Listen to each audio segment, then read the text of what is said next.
Solid-state electronics are exactly what they sound like. Devices built entirely from solid materials, and where the electric current stays inside that solid material. That means most electronics built in the last 40 years, including computers, cell phones, stereos, radios, you name it, if it has solid-state electronics in it, it's dead. Then there's the second whammy from the EMP. Just in case any electronic equipment survives the first, the electrical grid acts as a huge antenna, attracting and absorbing the EMP in an electrical surge that is much larger than the systems are designed to deal with. This flows down the power lines, frying transformers as it goes. Getting to homes and offices, it fries surge protectors before going on to destroy any electronic equipment connected to it. So even if the equipment is protected, it will still be completely destroyed. Then the EMP apocalypse starts. On that day, the first any of us notice an EMP attack is that the power is out. We try to use something and it doesn't work. No working electronic devices, no cell phones, and no portable electronics. All fried. If you're driving, your car suddenly stalls without reason. Everything just stops working, and we don't know why. We cannot see the explosion since it happened so high, especially during the daytime. People don't realize what's happening. At first, they think it's a normal power outage, and they wait for the power to come back on. They blame the batteries for their phone not working, and they think that their car just broke down. It takes time for them to understand that something more sinister is going on. Can you imagine that? Your neighbors all standing around outside, talking about the weird things happening. Not one of them thinks of an EMP, because they're not trained to think that way. They think that a truck hit a power pole or something else happened, which will be fixed in short time, getting the power back on. Only you and me know that the power won't be coming back on. Really, it will be years of suffering before the power comes back on. You see, the transformers that are used in the substations are custom made and take over a year to build. The controls for the power plants are all custom built as well. The power won't be coming on because all of those sensitive electronics have to be remade from scratch, since any backups will be fried by the EMP too. A few simpler electronics may survive, but you can't tell without the grid providing power. They are essentially worthless without electricity. Everything that's controlled by electronics stops working. There are no gas pumps working. Stores aren't able to sell anything. All communications is down, and the city water is shut down as well. Whatever money people have in the bank is gone, because most of it is just electronic records in the bank's computer memory. Without the computer working, that money doesn't exist. Some days pass before the average unprepared person realizes that the power isn't going to come back on. That's when the panic sets in. They mob the grocery stores, getting whatever they can, looting whatever they can. From the grocery store lootings, panic spreads.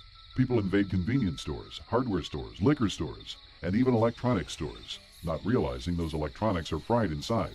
Stores everywhere are ransacked, and everything that might be useful for survival is stolen. The average person is unprepared for any real emergency. They have somewhere between 3 days and a week's worth of food in their homes. Their emergency supplies are mostly a flashlight, an extra blanket, and a bag of charcoal for the grill. Without the infrastructure we depend on to provide our needs, many people die. Then people start dying in waves. Disaster experts have laid out 5 waves of death that will sweep through the country. First, we lose the sick and elderly. There are many people in our modern society who can't survive without medicines. Without their medicines, their bodies can't keep going. Everyone from diabetics to people with severe mental problems start to die off when they run out of meds. The second wave of deaths is caused by disease. Without running water and water treatment, human waste disposal becomes a problem, triggering an epidemic that sweeps through populations. Many die of diseases that America's doctors haven't had to deal with for generations. Without their modern laboratories, hospitals, and medicines, doctors are limited in what they can do, forced to leave many to die, who they could have saved a few short months earlier. Third, food becomes scarce, and starvation rages across the country. FEMA stockpiles will only feed people for a few days. With high-tech farm equipment wiped out, food will rot on farms, uneaten, while people a few hundred miles away die from hunger. Only the small farmers will be able to keep their crops alive, and that'll only be enough to keep their families alive. Many pets die a slow death when there's nobody there to feed them or let them loose. Children get frail and starve, while their parents weep because they can't provide. The fourth wave of deaths comes with the winter, combining starvation with a lack of heat. Many freeze to death that first winter, with nobody to mourn their agonizing demise or to give them a decent burial. Those who are still alive are too weak to take care of the dying, let alone bury the dead in the ground that is frozen rock hard. With rampant famine and disease, society will break down. That's when the fifth and final phase of deaths hits, and it's the worst to think about. Men will start roaming the streets, going from house to house, preying on each other. stealing what they want and forcing their will on others. Rape will become commonplace, as women are forced to sell their bodies for food. And before you say that no woman you know would ever do that, ask yourself if there's anything they wouldn't do to put food in their starving children's bellies. Desperate people do terrible things. Some people will even turn to cannibalism, eating the flesh of other human beings, seeing it as being a better alternative than dying. Gangs, criminals, and warlords will rise up, using force to steal and murder. There will also be religious cults that rise up, following one who says that he has a message from God, or even from Satan, about how this is all caused by our sin or lack of sin. Either way, the message and the messenger are all false, merely a way to manipulate the masses, to take advantage of the situation. With all these people preying on each other, the world becomes a nightmare. By the end of the first year, an estimated 90% of our population has died. Seeing how careless and unprepared more than 90% of people are, it doesn't sound unreasonable. Those that are left have reverted back to the agricultural hard life of a century or more ago.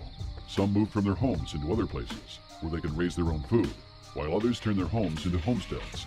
Some smaller communities pull together, pooling their resources and working together to survive, but these are rare. In most cases, people simply die of horrible deaths. Only those few who are prepared will survive this EMP attack.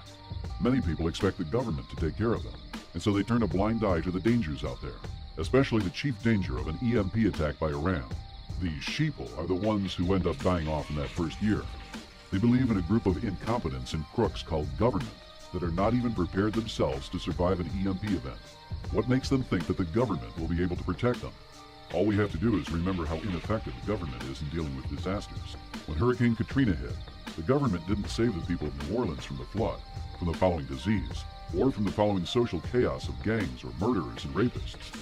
7 years later, when Hurricane Sandy hit the East Coast, FEMA didn't even do one little bit better. The liberal media tried to hide this as much as they could to save Obama's face. However, we real patriots know the truth. Those were just smaller-scale regional events, not even dealing with a whole state. Think of how badly FEMA screwed up with these regional disasters, letting people drown, die of thirst, and even get murdered by thugs and gangs. Now imagine that happening in every city, town, and county in the country. Even worse, an EMP will knock out all the equipment FEMA depends on, so it'll be worse than ever. The best we can expect out of FEMA is to open up some relocation camps, more like concentration camps, and move people into them. But what then? FEMA might have millions of meals of emergency food stored in warehouses, but they still don't have enough to feed everyone. There's no way that they can. After they run out, which should only take a day or two, they'll be going door to door to steal your stockpiles to give to government officials and other important people. So the wise decision is not to trust the government to take care of you and your family. Truth is, if you see a government agent in a post-EMP world, run in the opposite direction. They'll be there to take what you have, not to help you out. When an EMP hits our country, we could pretty much count on everything that relies on electricity going out. That would put our country back 100 years or more, back to the time of our great-great-great-grandparents. Well, if they could live without electrical power and all the things that use it, then it should be possible for us to live without them too. I decided I wasn't going to give up, lie down, and give in to an EMP attack and the following chaos. I decided to make a plan of how to survive without electricity, and how to keep my family safe from the collapse a nationwide blackout will trigger. This wasn't easy, as we're so accustomed to using electricity for everything. We're also used to having a huge supply chain, which brings everything we need right to our doorstep. None of that is going to be available. I knew I needed to figure out 3 things. 1. How to keep my family fed, warm, and healthy without electricity. 2. How to make sure an EMP event will do the least amount of damage to my electronics, and how to generate my own power once the grid is destroyed. And 3. How to survive the social chaos and violence that will follow an EMP event as money disappears, grocery store shelves go bare, and people start panicking. My first step was to find the best example of people who live without electricity. I first thought of the Amish. They plant and harvest crops, build houses, and get by entirely without electrical power, right? Wrong. While most people think the Amish don't use any technology or electricity, the truth is that they only avoid public power. They still use batteries or generators to power home lighting, appliances like washing machines, and all sorts of equipment for their farms and businesses. Now, I'm not judging them for using power. They're not doing anything wrong. It's just that people have the wrong idea about them. Once I discovered the truth, I realized that the Amish are almost as vulnerable to an EMP attack as the rest of the country. So it wouldn't make sense to go live with them to learn how to survive a nationwide blackout. I had to continue my search for a real example of 100% electricity-free survival. But I'll tell you what, I'm not sure it exists anymore. Even in tiny communities in the mountains in South America or deep in Africa, people still use electronics powered by generators. It's like our entire species has become dependent on electrical power. We living in the times of the wrath. This is real with the chill in your back. Welcome to the dark side of the map. Welcome to the far side of the track. Come on, take a little dive in the blood of war. Everybody get a taste of the blood and gore. What's wrong? This is what you asked for. Everybody soak in some more. Here we stand in the ground of the sea and lies. There used to be the land of the free and wise. Only now is the land of the filth and lies. Built upon but greed and all the earth resides. You already know you're running out of time. Who will be taken in? Who will be left behind? Only seconds away till you take your last breath.